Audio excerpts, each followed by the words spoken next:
কিসের বৃদ্ধাশ্রম ভাই? যেখানে শাশুড়ির অত্যাচারে অনেক বউ নীরবে পুড়ে যায় সংসারের ভেতরেই।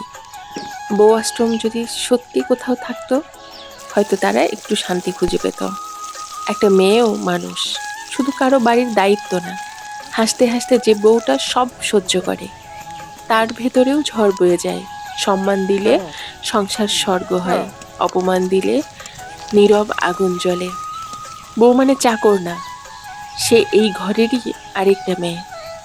যে মেয়েটা নিজের ঘর ছেড়ে আসে, সে ভালোবাসা পাওয়ার যোগ্য। অত্যাচার সহ্য করা তার শক্তি না, তার নিরুপায়তা। একদিন সে চুপ হয়ে যায়, আর সেই নীরবতাই সবচেয়ে বড় উত্তর। সংসার টিকে থাকে ভালোবাসায়, ভয়ে না। আজ না হয় কাল নিজের সম্মানের জন্য দাঁড়াতেই হবে। কারণ একজন শান্ত বউ মানেই সুখী বউ নয়, সে শুধু সহ্য করতে শিখছে।